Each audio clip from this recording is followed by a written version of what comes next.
All right. I'm going to give folks time to get in, but I do want to maximize all of our time this evening because I want to share some information with you.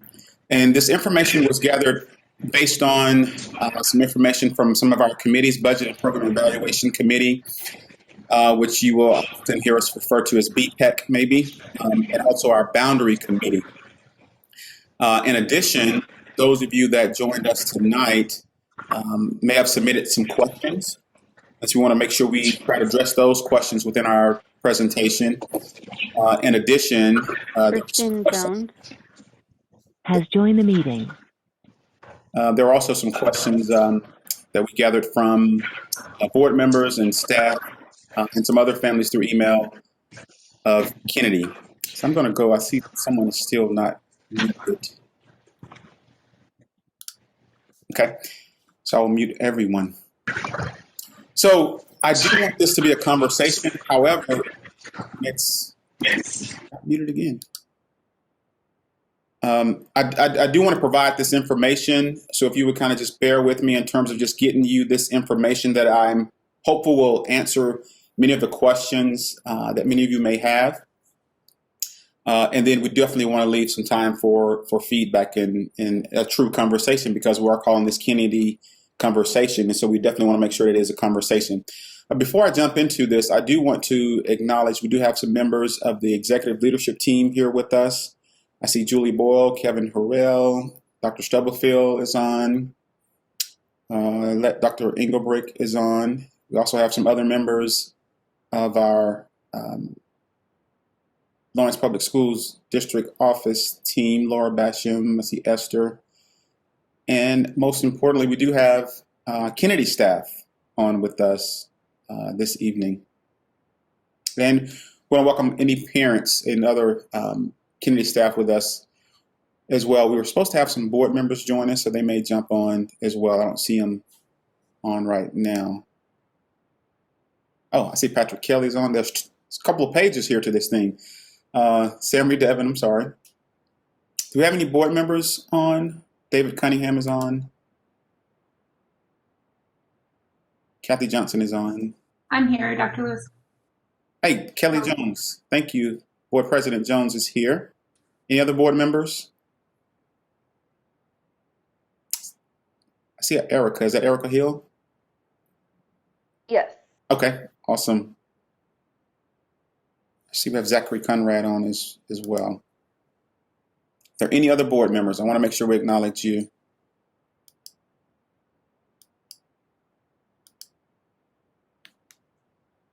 Okay. I will share my screen and we will get started here.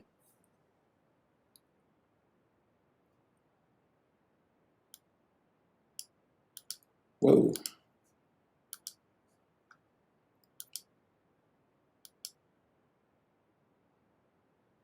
Okay, Kelly, I see you. Can you give me a thumbs up if you're seeing my screen, Kelly Jones? Okay, perfect. Awesome. All right, so briefly, I'm going to try to be brief with this, but again, keep in mind, I want to make sure that we're answering questions during this presentation as well. So what I want to talk about this evening is the history. We'll talk briefly about our strategic plan connection, how this ties to our strategic plan. We'll look at some brief research. We'll share Douglas County's work in this area of early childhood education. The why. So why are we here? Why are we even having this conversation? I want to share that with you.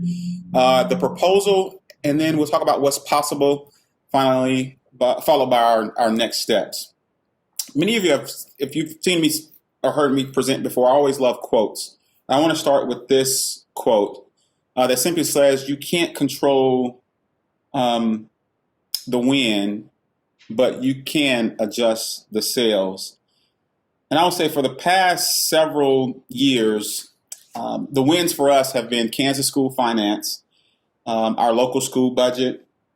And prior to me coming to Lawrence, there was conversations about closing schools. There was a Save Our Schools movement, and the district decided to keep our schools open and invest in them.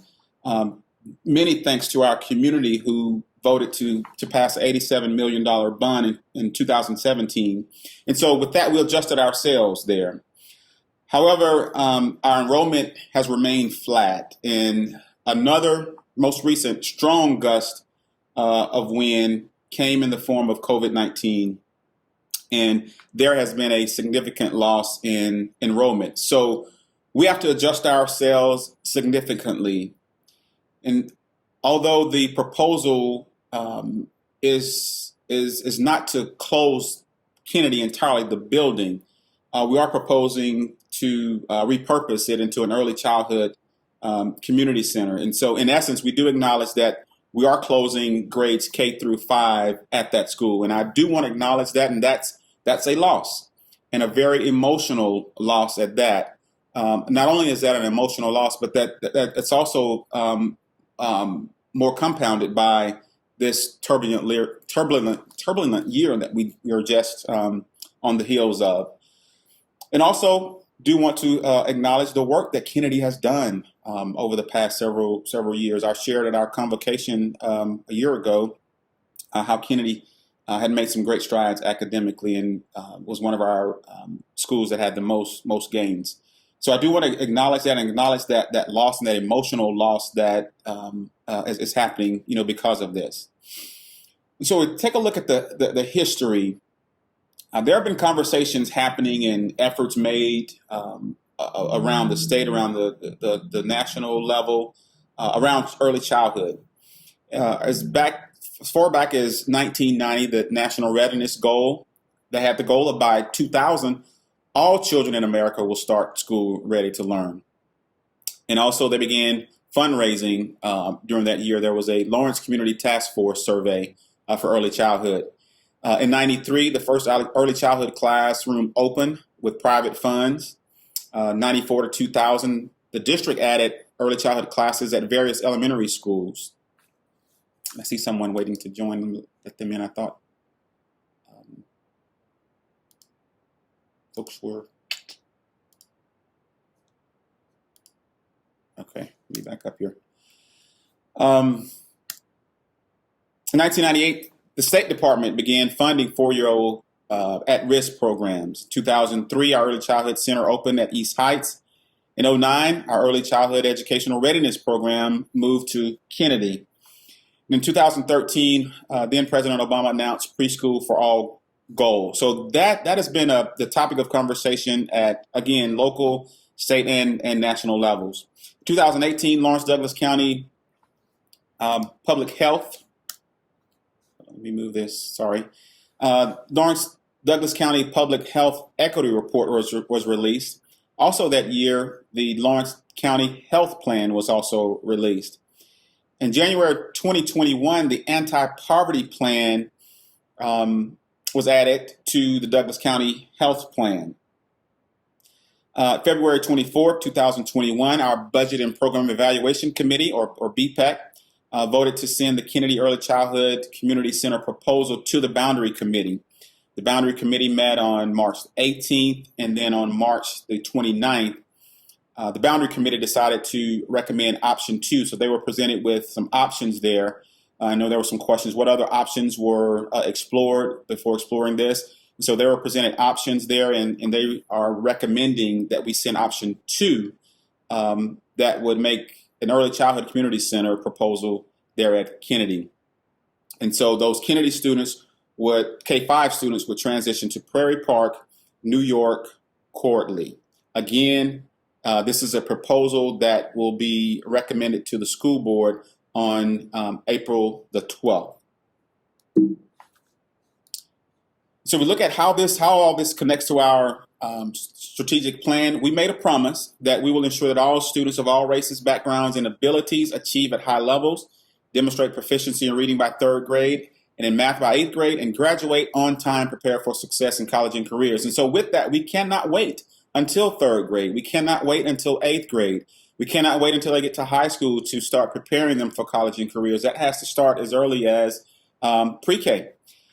And two goals I want to highlight are student-centered learning. Two themes there are student-centered learning that talks about meeting the student's unique academic, social, and emotional and behavioral needs.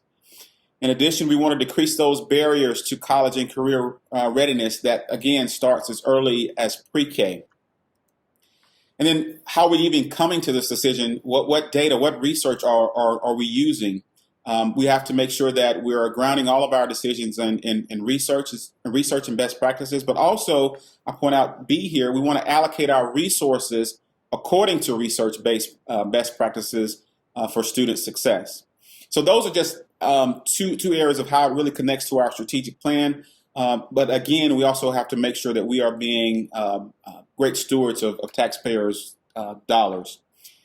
I don't want to spend a lot of time, and I will not spend a lot of time on the research around early childhood. I think we all know what the research says and the benefits of early childhood.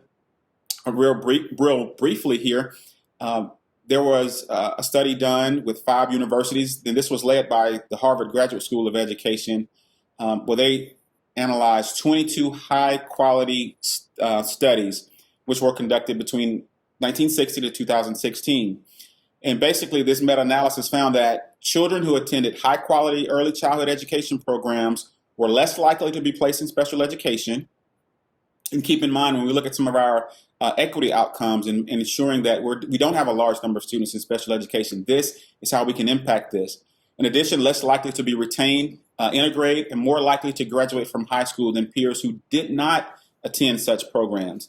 And that study can be linked here. We will send this presentation out to all of those participants, so you will have this. And so if there is anyone that is trying to take notes or screenshots, we will send this presentation out to you. Also, you will have all these links to additional research on early learning. So again, the goal of kindergarten readiness is to make sure that our scholars are, by the age 5, that they're ready socially, emotionally, and academically. And so when we think about these transitions from early childhood to kindergarten, they're most strongly influenced by a child's home environment. They're influenced by the preschool program that they attend and the continuity between the two, between early childhood and kindergarten. And so we know that high quality preschool experiences benefits children's cognitive and social development, their success in school and beyond. But still, what we're seeing in Lawrence Public Schools are many of our children that are entering kindergarten, they're coming to us without the benefit of that preschool experience and not necessarily prepared socially, emotionally, and academically. And so the Early Childhood Community Center will help us fill those gaps in local services available that will be available to families and their young children, all in one location at Kennedy. So we take a moment, and I apologize if I'm breezing through this. I really want to get to conversations and hearing your feedback. But if you look at some of the Douglas County's work that they've been doing in this area, again, 2018, the Douglas County Health Equity Report identified some very troubling inequities. And some of those inequities included all minority populations, except Asian population, had lower educational attainment than the white population and the county average. Additionally, Black and Native American male residents did not graduate at as high of rates as their counterpart. This entire report can be found online at the Douglas County website, but this report informed the Douglas County Health Plan. And what we know is that Kennedy serves a large percentage of economically disadvantaged students. And we believe that by investing in early childhood education in one of our most disadvantaged neighborhoods is a research-based strategy to improve, yes, will improve the academic outcomes, social and emotional outcomes, but also the health outcomes of some of our most vulnerable residents. In addition, there are various ways of looking at some of the items that were in the health equity report. And so what you see on your screen are 5 areas that were in the health equity report. And number 2 there was a heavy focus on early childhood development, particularly around literacy, and that came through loud and clear on that health equity report. And so there are various ways of actually defining those social determinants of health. The framework that I know that the CDC uses is I think it's called Healthy People 2020, but it aligns to those. Jones It aligns to those Has left the meeting. social determinants along with 5 primary areas, and of those 5 primary areas are listed there on your screen, including education. Now, the most recent addition to the Douglas County Community Health Plan is its anti-poverty plan that was developed by United Way Douglas County and the Anti-Poverty Coalition. And this was approved by the Douglas County Human Services Coalition. This was a report that was approved in January 2021, which facilitated the development of a set of goals and objectives to foster an equitable Douglas County Dawn Trent by Has joined the meeting. implementing systems-based solutions to reduce local poverty and discrimination, and to expand access to opportunities so that all can participate, prosper, and ultimately reach their full potential. And so this work that's included in this anti-poverty plan, there was a survey that was included and a recommendation that was made to invest in jobs, invest in affordable, high-quality childcare. Again, they wanted to look at affordable, high-quality childcare and basically education for all. And so this will help our families in the Kennedy area, help our families attain childcare, that childcare that may be needed to for our families to work, and overall improve our economy and our economics here in the area. And so, as you can see on this particular slide, access to childcare was seen as one of those top 5 barriers to employment in Douglas County. Access to childcare. And so our residents have identified additional barriers to to employment. And again, these areas are listed here on the screen.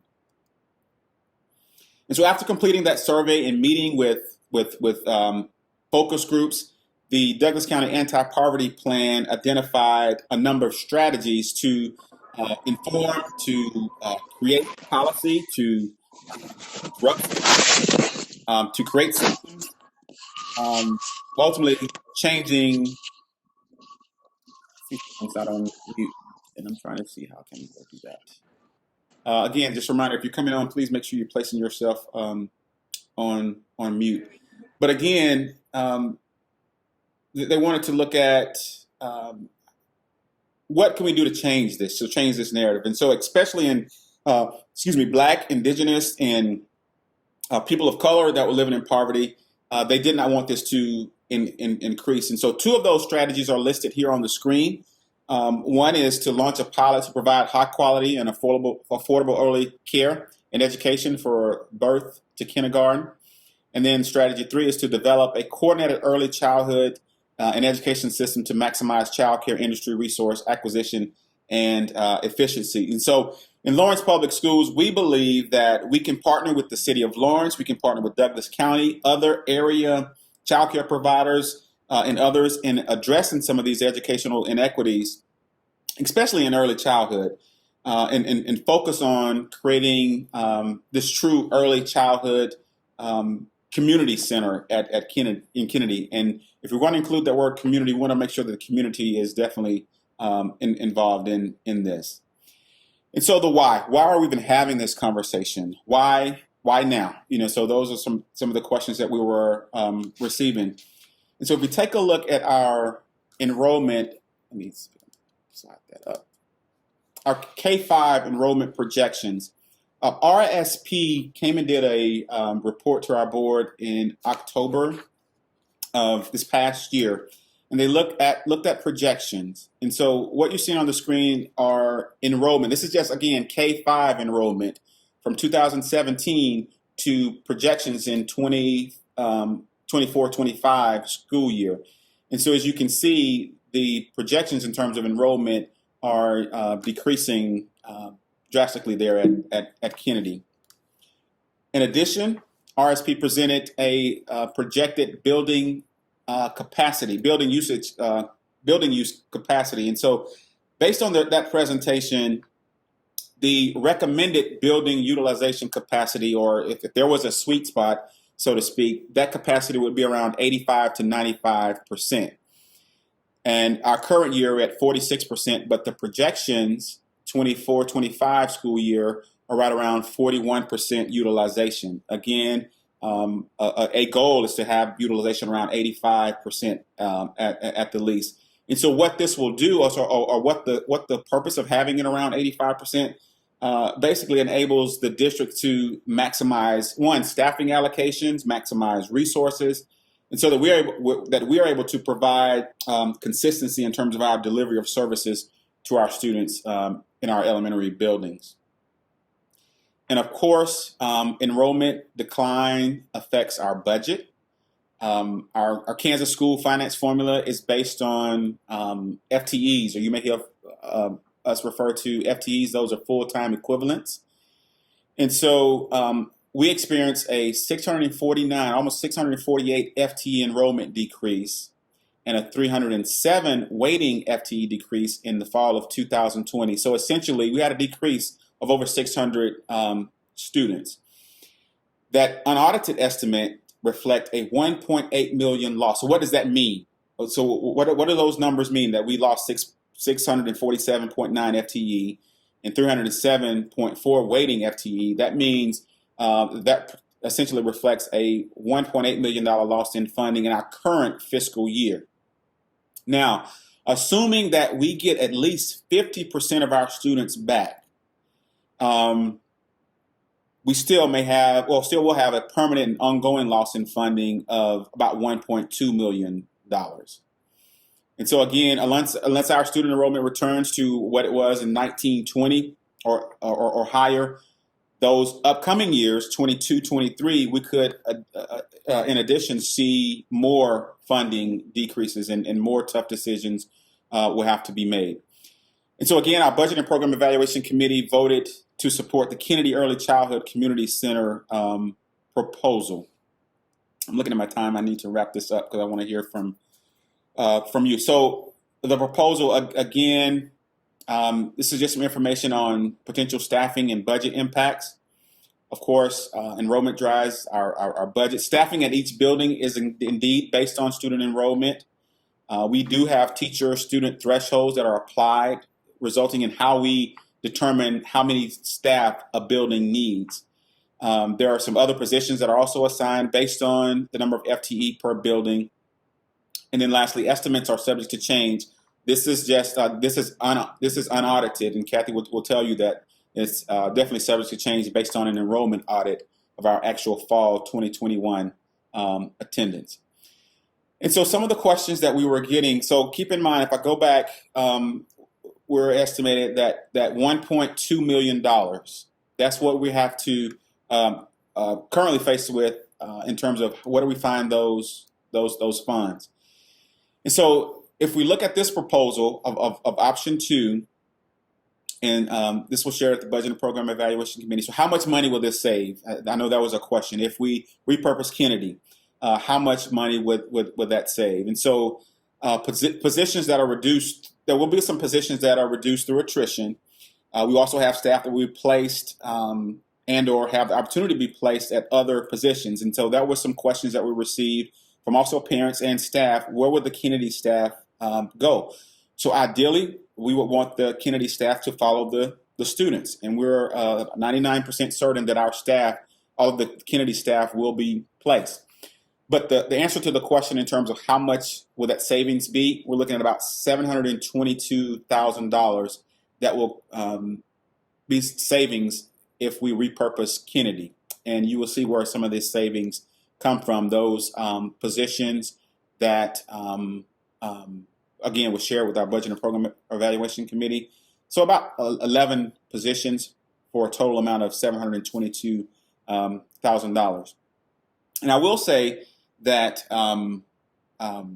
we're looking at other areas, other departments. Our middle schools have lost, although we didn't close a building at our middle school level, our middle schools have lost FTEs or teaching positions to help come up with that $1.2 million. And And so another question that we were getting is, so where would the students go? Again, the students would go to Prairie Park, New York, and Cordley. And so how that is determined, how will you determine where students will go? So students that are residing south of 15th, so let's just concentrate here, and the students that will move to Prairie Park. These are the students that will move to Prairie Park. If you're residing south of 15th, east of Harper, and north of 23rd, students would go to Prairie Park. Again, residing south of 15th, east of Harper, and north of 23rd, students will go to Prairie Park. Students that are residing south of 19th, north of 23rd, and west of Harper will move to Cordley. Again, south of 19th, north of 23rd, and west of Harper will go to Cordley. And then finally, students that are residing within the Glen Drive, Maple Lane, 19th, and Harper will attend New York. Again, Glen Drive, Maple Lane, 19th, and Harper will go to New York. Additional questions that we were receiving. So what does that mean for those schools, Prairie Park, Cordley, and New York? If you recall, I stated that building recommendations in terms of capacity should be around 85 to 95. What our consultants shared with us at October RSP was that 11 of our elementary schools were below that 85%.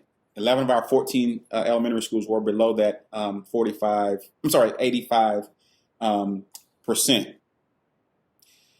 And so if we look here, this will kind of tell us the impact of New York. And so I'll just kind of briefly walk you through what you're seeing on the screen is the impact to New York. And so this is the estimated impact in terms of class size and class sections. So here we see kindergarten. So what this means is at New York, there will be, and this is after the Kennedy students move, you have 2 classrooms of kindergarten with 16 in it each. And so I just want to break this slide down because you'll see 2 more slides similar to this, one for Cordley and one for Prairie Park. So first grade, 2 classrooms, 19 each. Second grade, 2 classrooms, 15 each. Third grade, 2 classrooms, 22 each. Fourth grade, 2 classrooms, one with 18, one with 17. Oh gosh. And then fifth grade, 2 classrooms with 21 each, for a total enrollment to Kennedy 221. And so what this is doing is bringing a total of 19 students to New York.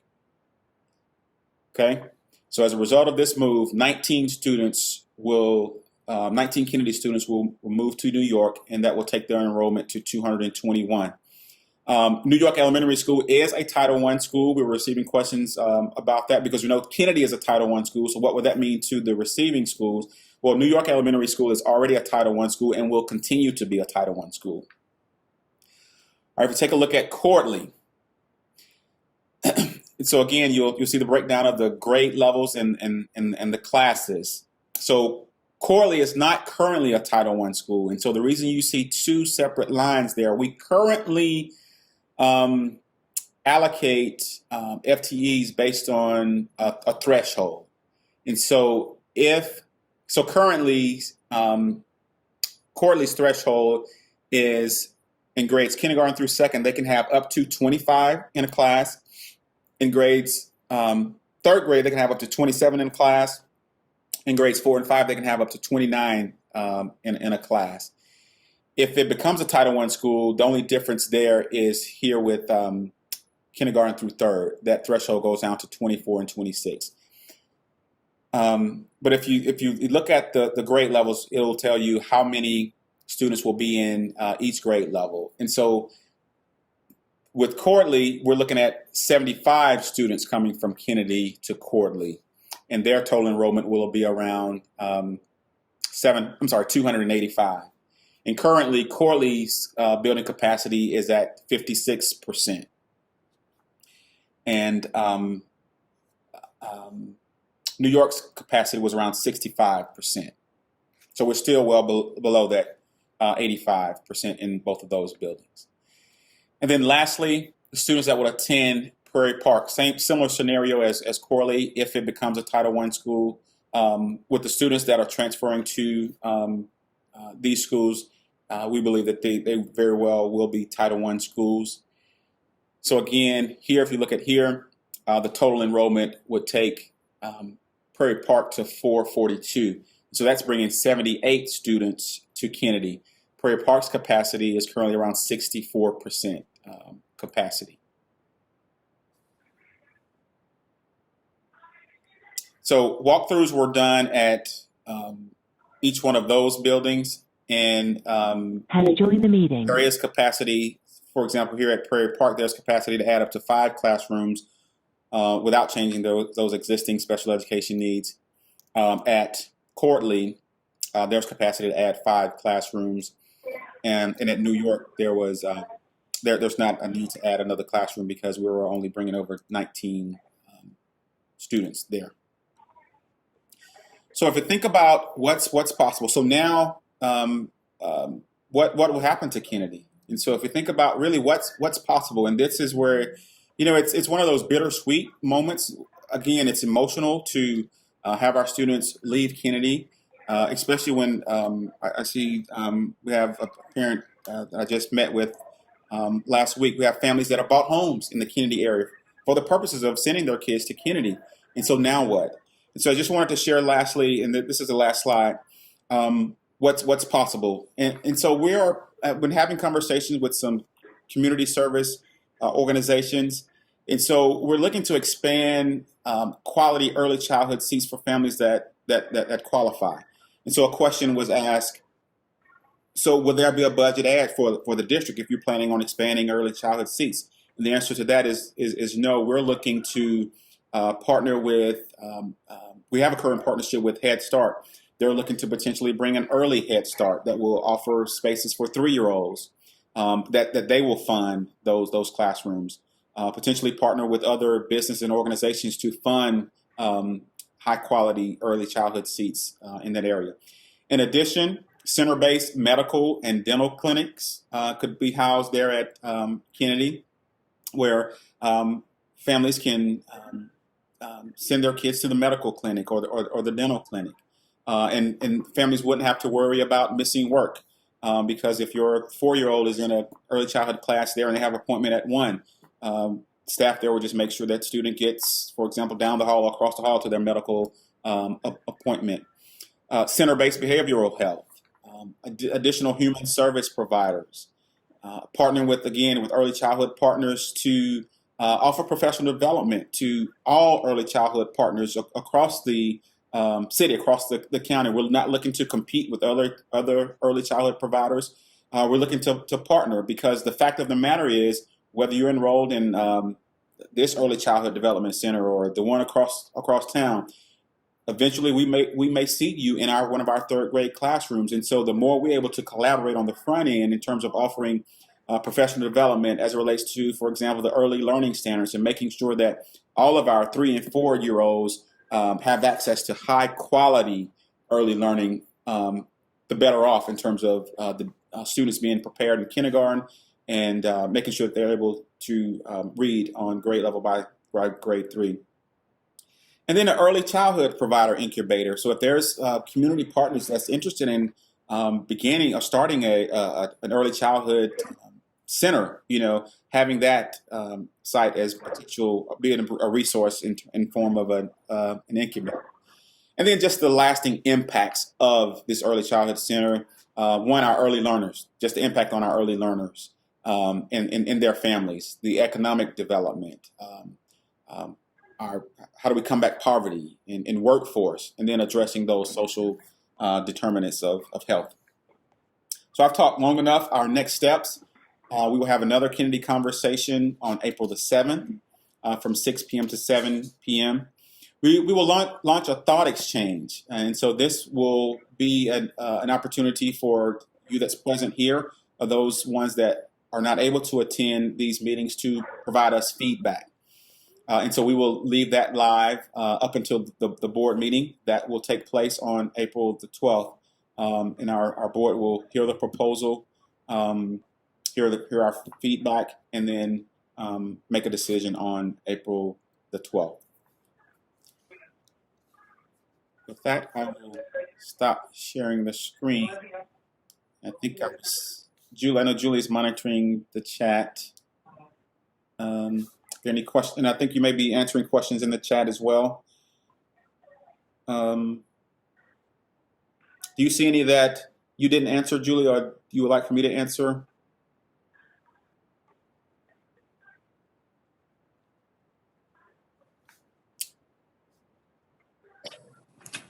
I have not yet. Okay. I've gotten behind a little bit, Dr. Lewis. Okay. All right. All right. Let me see if I can go to some of those questions.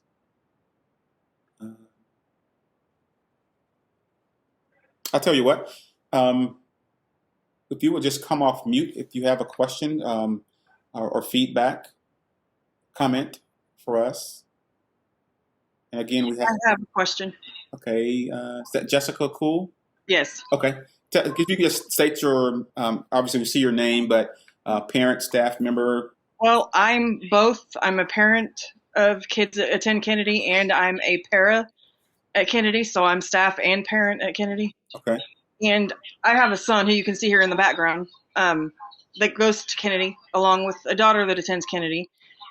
And he gets services at Kennedy, and he does really well at Kennedy, and he doesn't take change very well. Mm-hmm. So my concern is if this should go through and Kennedy should close, what that's going to do to him and how I'm going to be able to help him adjust to not attending the same school he's been in. He attended preschool at Kennedy. Mm-hmm. He went through preschool at Kennedy. Yeah, the preschool program is amazing. But what happens when he leaves that school? Is he going to get services at another school? Mm-hmm. So yes, to answer the question, if he's receiving services now at Kennedy, he will receive those services whether he attends Cordley, New York, or Prairie Park. I will say this topic was brought up by the staff at Kennedy in terms of transitioning. Staff was concerned about, or is concerned about, the students that are currently at Kennedy in that transition process. And so if this is approved, we can begin that process here in the spring in terms of what that will look like at their next school and transitioning potential, maybe I want to say a field trip or some parent nights or some orientation nights at those, or open houses, I would say, for families to bring their kids to the new school. In addition, we have an opportunity this summer to also continue with making sure that the transition is as seamless as possible. Great question, Jessica. Well, that's great. I guess I've worked at Kennedy for 2 years now, and I love Kennedy, and I hate to see Kennedy go. And my kids love Kennedy, and I hope that we can keep Kennedy running. Thank you. Yeah, and it's as I shared with the staff, Kennedy has made some great strides, and I hate to see Kennedy go, but as we know, if we look at the board and the district making some tough decisions as a result of our budget, this is just one of those tough decisions that we're proposing to the board. But if you think about the other side of that, and I'll tell you internally that helps me, because as I shared with the staff, I don't want to see Kennedy close, but what helps is the opportunities for our early learners, the opportunities for our families and community by establishing an early childhood community center there. Someone else? Dr. Lewis. I saw Julie. Okay. I just saw Julie answer the question, and Jessica, I don't know if your child was receiving early childhood special education services or any other services, but those services will remain at Kennedy. Okay, I'm sorry, I cut someone off. Who was that? Dr. Lewis, thank you for the presentation and your time tonight. Trying to find you. This is Leah Roseland. Oh, Leah. Sorry, my picture is not up. I'm Okay. trying to get dinner ready. So the concept of the Early Childhood Education Center is so exciting and vital to achieving equitable educational opportunities for all of our kids. But I'm wondering what other schools were looked at as opposed to Kennedy. You said that there were a number of schools that aren't meeting the enrollment or the occupancy standards. And so I'm just wondering what other schools were explored and why Kennedy? I live in the Brook Creek neighborhood. Looking a few blocks down from my house is the East Heights Elementary building. And so there's already a school sitting open that has recently been closed in our very neighborhood. And so it seems like when these decisions need to be made, the district is taking it off the backs of the most vulnerable kids in our community.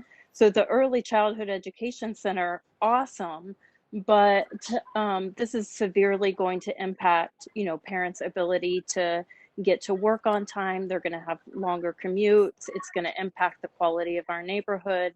I'm just wondering what other options have been explored. Yeah, great question. And that question was asked as well. And I know we have Kathy and some members of our Budget and Program Evaluation Committee on as well, so they can feel free to chime in as well in terms of other options. But when we look at Kennedy, the Early Childhood Center is there already. When we look at other buildings and the cost that would be associated with bringing those buildings up to code, obviously, where would those funds come from? And if we think about the exterior doors that's needed for an early childhood center, that will be an additional cost related to that. And again, if we think about where would a center like this be most beneficial, it would indeed be where the Kennedy neighborhood is. There's families there, community there that would benefit so greatly by an early childhood center, but not only that, services that would also be offered there in that building. Does anyone from the Budget and Program Evaluation Committee or Kathy want to chime in on that as well? I think your early childhood being a part of Kennedy already was part of the reason that there was some look at that, as well as it was the school that was declining the most as far as students and projections forward, was a continued decline of enrollment there, whereas some of the others were somewhat stable or showed some growth. Again, relying a little bit on the RSP consultant and projections that they provided us. And so knowing that the early childhood program was already established at Kennedy, knowing there was a community need for early childhood, did it make sense to look at that in the fashion that was one of the options that was discussed? And so that's kind of why we ended up on Kennedy, knowing that we could grow the early childhood center there. We've got the playground there that's going in, and just a lot of things that we're going to continue to provide really good supports for early childhood going forward. And again, it was the elementary school that was showing the most decline in enrollment as it was being projected forward. Thank you, Kathy. And that was Kathy Johnson, our Executive Director of Finance. Thank you, Leah, for that question. Dr. Lewis, this is Jill Anderson. I think you're getting a lot of questions about concerns about, you touched on the title of Prairie Park not being a title school. And can you just go back, because I think that's a big concern for a lot of our Kennedy families and our staff, is that, and you touched on it, but if you could clarify, because that's a lot of the comments in the chat. Okay.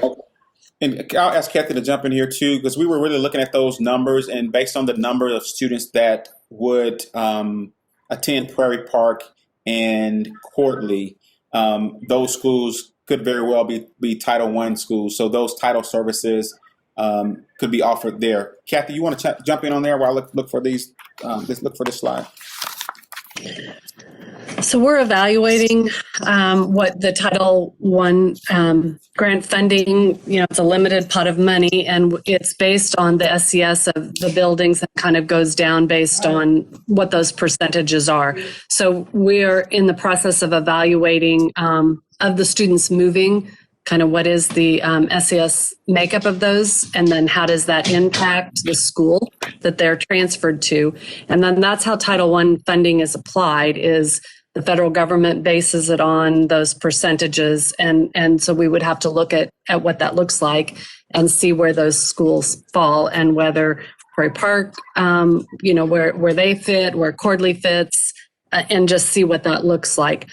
We're also looking at, and we'll talk a little further in the budget committee tomorrow about options of the way that we navigate those thresholds that have that are differentiating the kinds of services we can do with at risk versus federal in this supplant versus supplement world of federal grants, and looking at how that program is applied to the buildings that are currently non-title, and really looking at a way either through those funds or through ESSER funds being able to provide the needed supports and try to layer those on top, knowing that this transition and along with COVID, there's a lot of things that we need to address as a district, and trying to most effectively use all of those funds in a way to get as highly qualified staff and with those children in all those schools. Just knowing there's a combination. So there's a lot of other variables we have to consider. And unfortunately, I can't answer exactly what it looks like just now, but we are looking at that in a way that we can really try to create that most effective environment that we can make and provide those supports similarly or better than we were able to before. So those are still things we're trying to work out a little bit, but we believe we can do that. And also with the help of the ESSER grants related to the COVID and the CARES Act, we have some additional supports that we can rely on, particularly in the next couple of years. And so hoping all of that together can package something that will help address all the concerns that we're talking about, because we want to make sure that we're providing that right environment with those funds. See a question that was, I'm trying to go back to it. Is the decline, Paula Myers asked the question, is decline in enrollment at Kennedy as well as district-wide, keeps jumping, I'm sorry. Is decline in enrollment at Kennedy as well as district-wide assumed to largely be coronavirus related? If so, won't Kennedy Case 5 enrollment be expected to rebound? I would say it was exacerbated by COVID. We were having these conversations and seeing these projections prior to COVID, and really looking at ways we can either attract more families, which obviously will bring more revenue, or taking something like this to a budget and program evaluation committee to talk about ways that we can save money, because again with COVID, it really did exacerbate it, and now we're left with this $1.2 million shortfall, permanent and ongoing.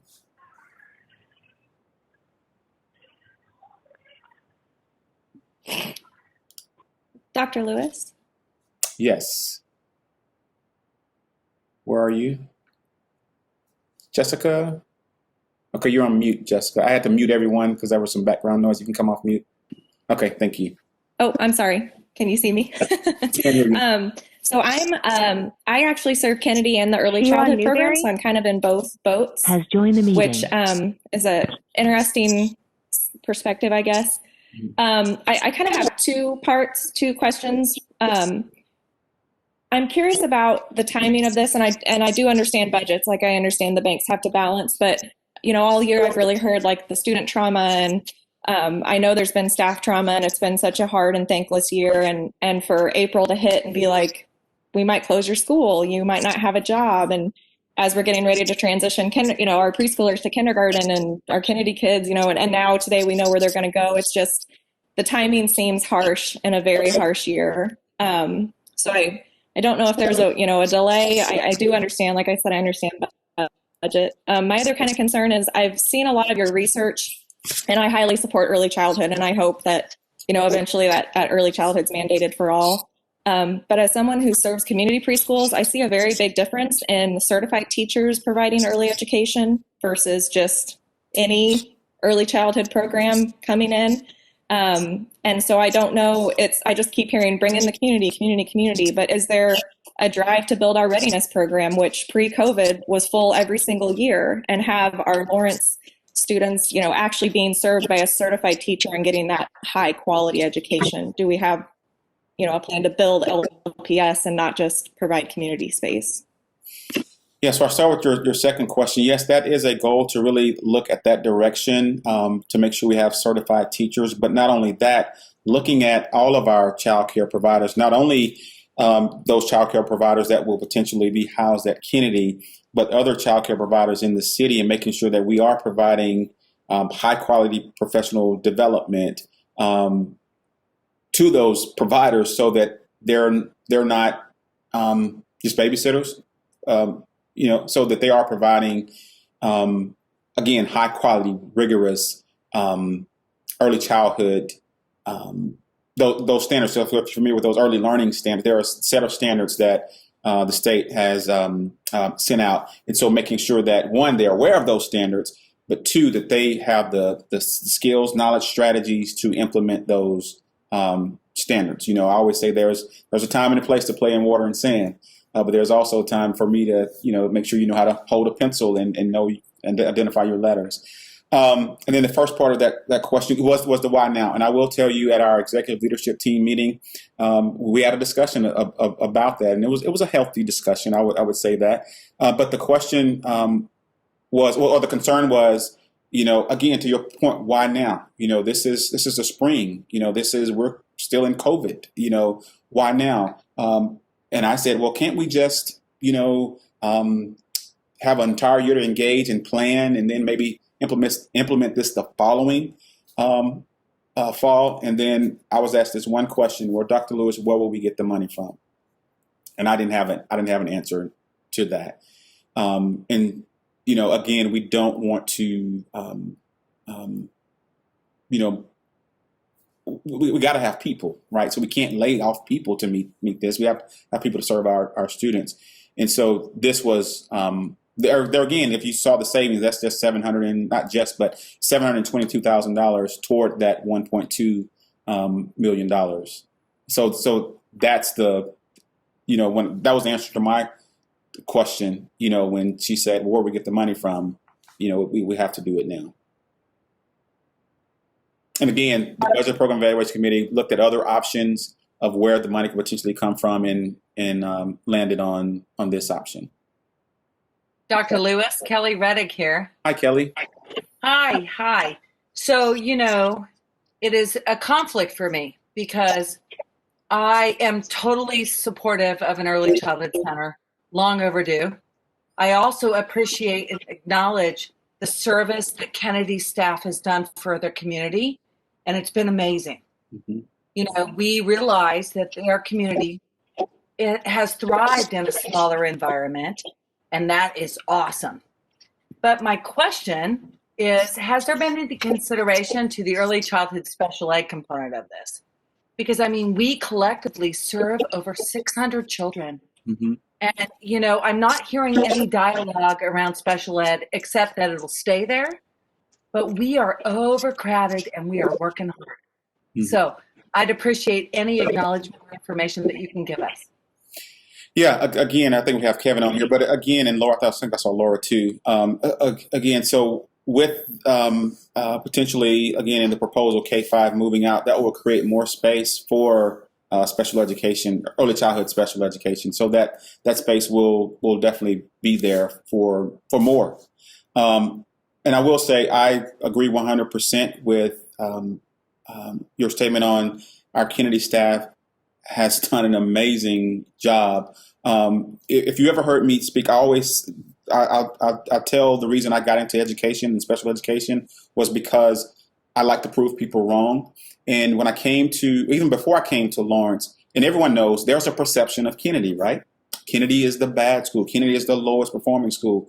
Well, Kennedy staff proved people wrong just over based on our state assessment data, they had the highest growth data on state assessments out of all of our elementary schools here. So I do recognize and honor and appreciate that they are helping me prove people wrong in terms of their perceptions of Kennedy. But that's just a true testament to the work that they've done there, Ms. Middleton and the staff. Their work around just really looking at what's best for Kennedy students and making those decisions to benefit. Their work around responsive classroom have been beneficial as well. So yeah, we are looking to expand our early childhood special education.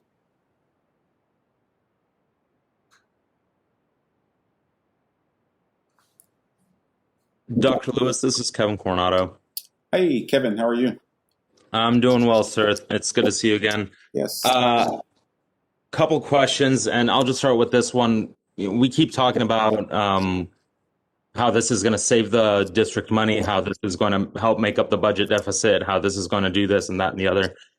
What else is being done to make up that deficit? I mean, I understand that this is $700,000 or up to $700,000, but what else is being done at the district level to make up that deficit? Because last time I checked, the board is still getting a new boardroom. We're still making updates to schools on the west side of Iowa.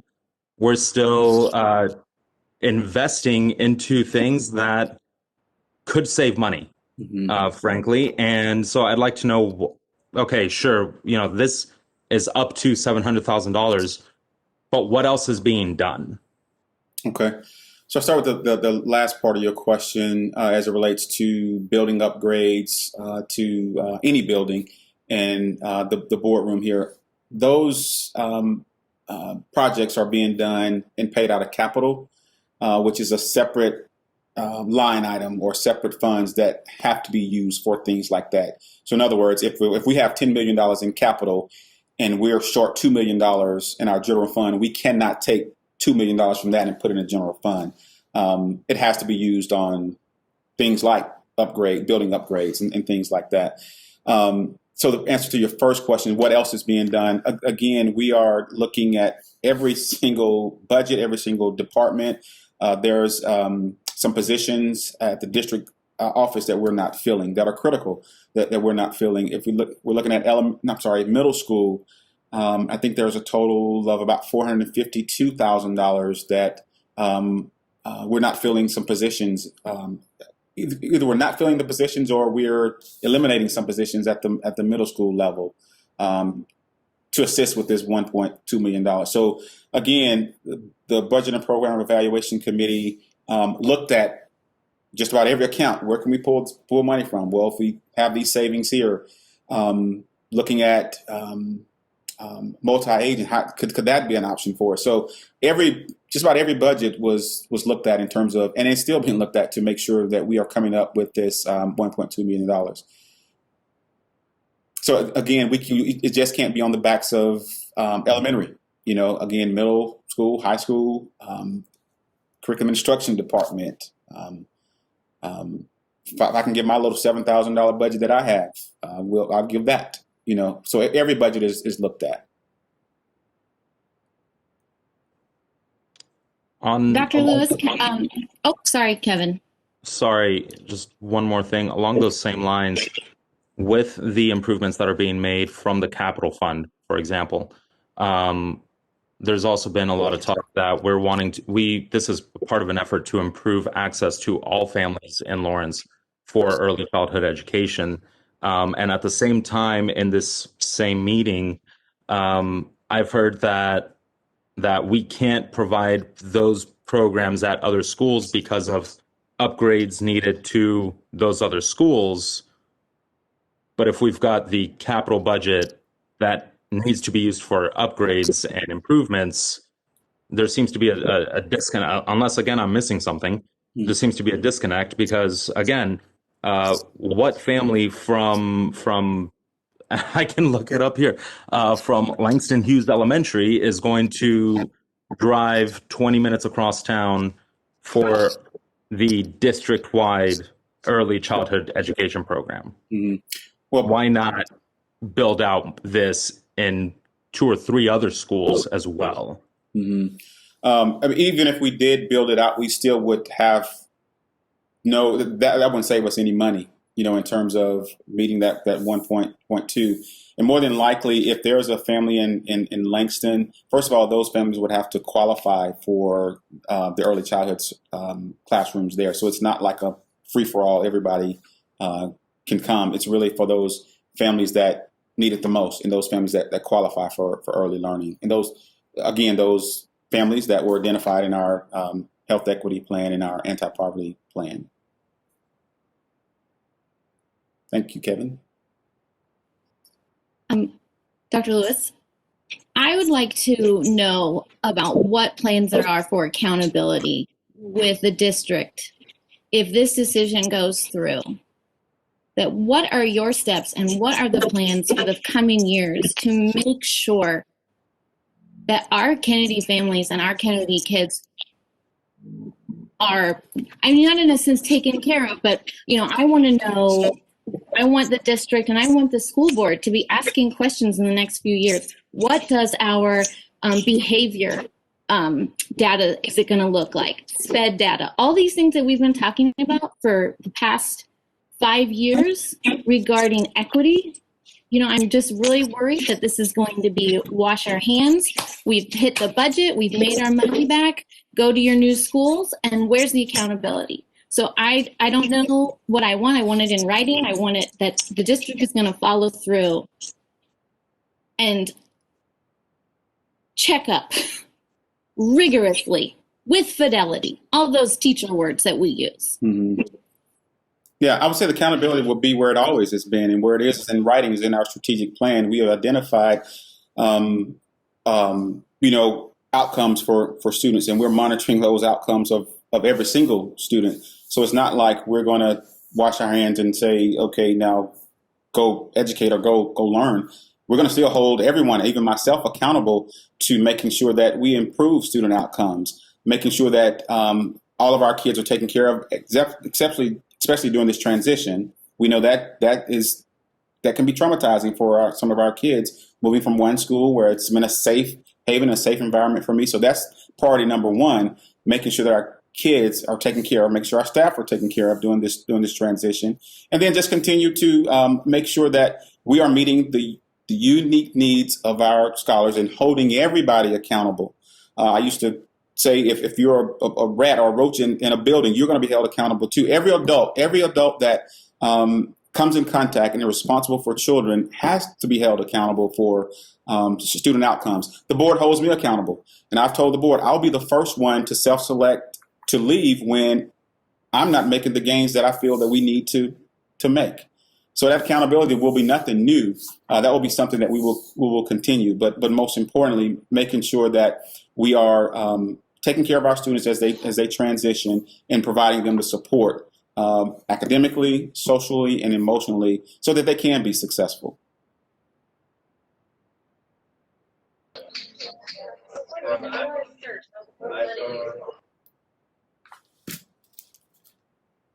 Is that someone else?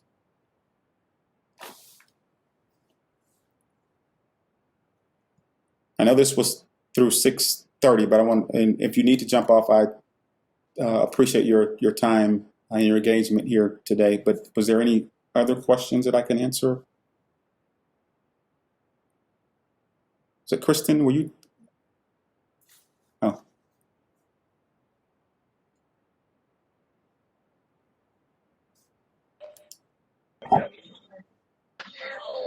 What's your projected class sizes at these schools going to be, since the pandemic's basically over?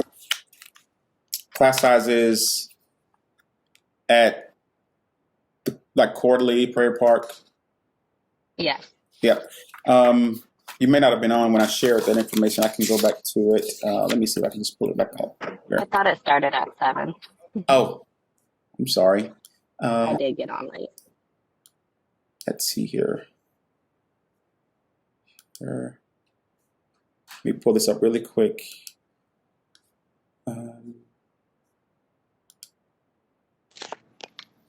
Okay.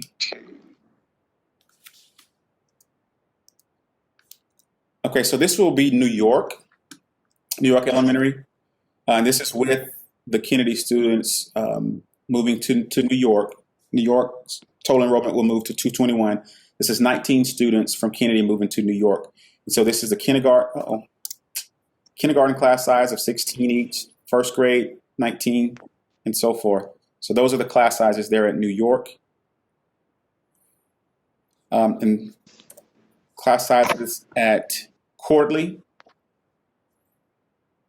And these are our thresholds down here, meaning this is, if it goes well above this, we will add another teacher there. But these are, all the classes are still below our threshold. This one is really pushing it right there. And then what are you planning to do with all the walkers? And then Prairie Park, I'm sorry, with the walker. Are you guys planning on busing the students? Yeah, if they qualify for busing, yes, we will definitely bus the students to If they do? their schools. I'm sorry. You said if they do? Yeah, if they qualify for transportation, which is live more than 2.5 miles from the school. So that makes it so the majority of the students will not get bused? Now, yeah, if they live Yeah. 2.5, yes, if they live more than 2.5 miles, unless Because Kennedy actually has quite a few walkers. unless they have an IEP, then they can transportation can be written into their IEP. So they're going to be crossing over 23rd to Prairie Park, Yes, and you feel like that's safe? with a crossing guard, yes. We have students crossing 23rd now. I'm aware. That was the beauty of living with Kennedy. I'm sorry I'm butting in, but that was the beauty of living in this neighborhood is there were so many, it was very safe for the kids, little traffic. And so that's one of the really irritating things about this is that they're going to have to cross over because there aren't going to be many options for busing because we all do live so close. And I'm sorry, Lena, I didn't mean to interrupt. If you had anything else to add, I can wait. Oh, no, you're fine. So maybe we missed it, but okay. So maybe we missed it. We also came in a little late, but what is how are we going to determine what students go where? Or do we get to choose, or how is that going to work? And I apologize if you're having to rehash this. Not a problem. Not a problem. Are you seeing my screen? What did you say? I'm sorry, you cut out. Are you seeing my screen? No. Okay. Let me find the.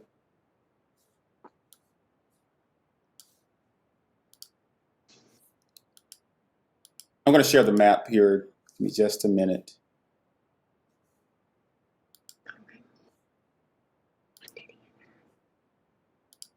You're on a screen. There it is. Okay. So basically, if there's any students that live south of 15th, east of Harper, and north of 23rd, they will go to Prairie Park. South of 19th, north of 23rd, and west of Harper, they will go to Cordley. And then if they reside within Glen Drive, Maple Lane, 19th, and Harper, they will go to New York. Okay. We'll look at the map. Okay. I think there was a question. Where did I think that? Oh. My other question is, have you guys already made up your minds? Yes, made up our mind in terms of, and their plans for quite a while. yes, made up our mind in terms of presenting the proposal to the board. The board will obviously have to approve that proposal. And I say, when you say you guys, our budget and program evaluation committee agreed on option 2, which is what? Sheila Newberry has left the meeting. On what to present our board. So there is some consensus there in terms of the proposal going to our board. Okay, thanks, Julie, for answering that question.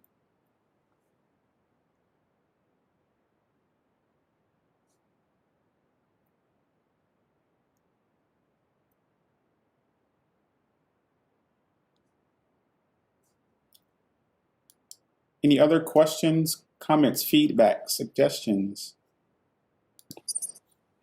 Dr. Lewis, I have a comment. Andrew Newberry. I'll show up as Sheila Newberry, my wife. Okay. So I just plugged in Cordley from our address, and we live kind of central to that block that will be going to Cordley. We're kind of right in the middle, and we're less than 2 miles from Cordley.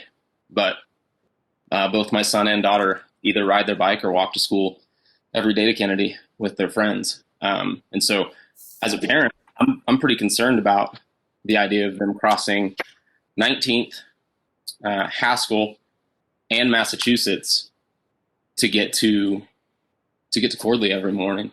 And frankly, that's not like I won't work, and so ultimately my wife or I will have to end up driving, which upsets the morning routine. And so if I'm not 2 miles from Cordley, then no one in this neighborhood is 2.5 miles from Cordley, so none of us will qualify.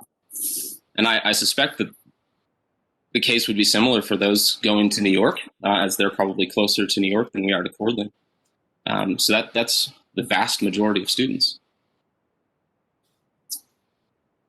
And as a staff member also, I just don't understand, like, if we're splitting these kids up to new schools, like if that's what's happening. Yeah, and the roundabout, thank you. I get that the normal rule is 2.5 miles, but if this is going to happen, why can't there be an exception made for our kids who are being split to new schools that weren't even the school we were zoned for in the first place? Mm-hmm. Yeah, and I will say we can certainly look at and have our partners there at First Students look at some addresses, look at some routes, and run some numbers for us, and see if there's, obviously it will be a cost associated with that, and will require board approval. If it's over 20,000. So what I'm saying is if they're able to run routes, if there is an existing route, or if they're able to run those routes, and we can look at that from a standpoint of doing this transition process. If we can afford that, that's something I will certainly support. But without running the numbers, I wouldn't know how much the potential cost would be. So, for example, if we said, for the purposes of this, we'll reduce that to 2 miles or 1.5 mile, we can look at the cost associated with that.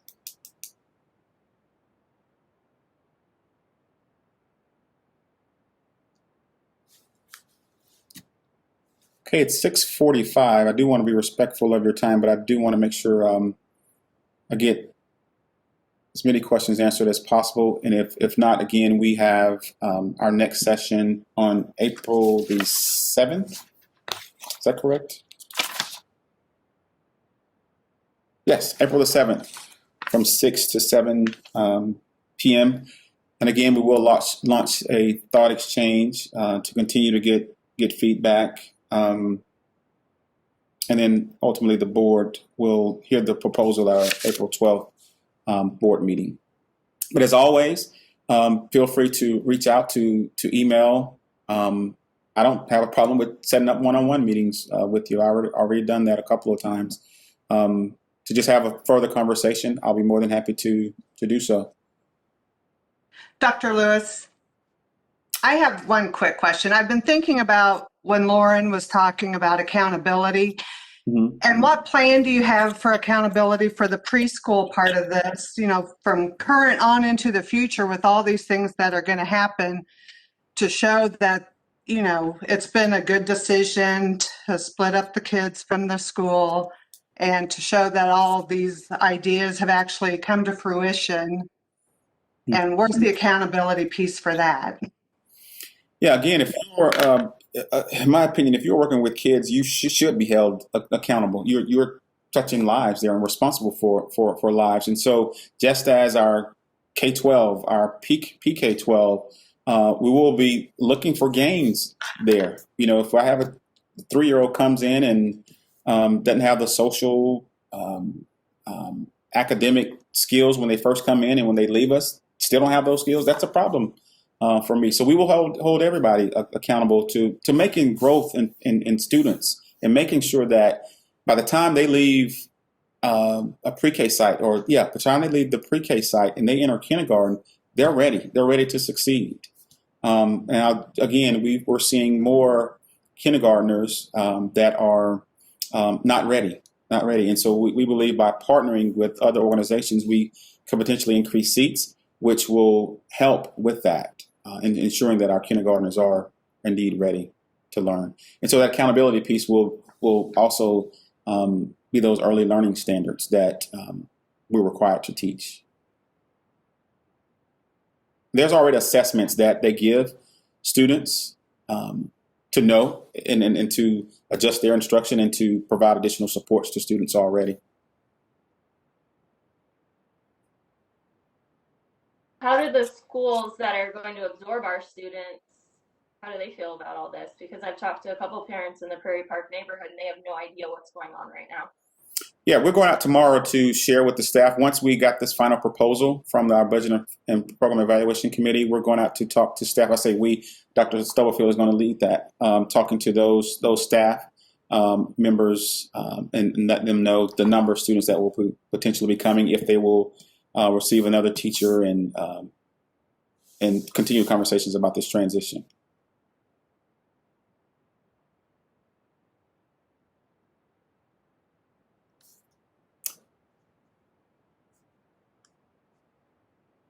Okay, well, I do appreciate your questions, your feedback, your engagement this evening. Again, stay engaged. Again, the next meeting, April 7th, email, call. If there are some questions that come up after this or next week, you want answers, reach out to us and we'll get those answers to you. What we're working on is an FAQ site that will be housed on the Kennedy website, Julie. Yes, it'll be housed on the Kennedy website, but we'll compile a list of some of the questions that we're getting, and so you'll have access to see the questions and the answers there. All right, thank you all so much for giving 13 more minutes of your time tonight. Again, I do recognize that these are tough decisions. Very emotional decisions, but I do believe that there's always good that comes out of.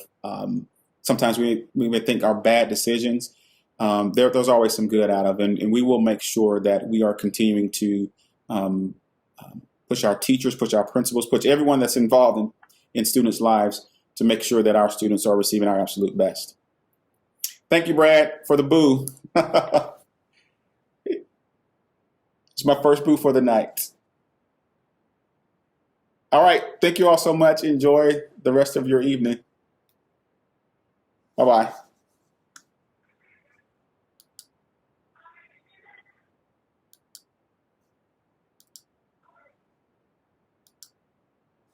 Has left the meeting. Dawn Trent Has left the meeting.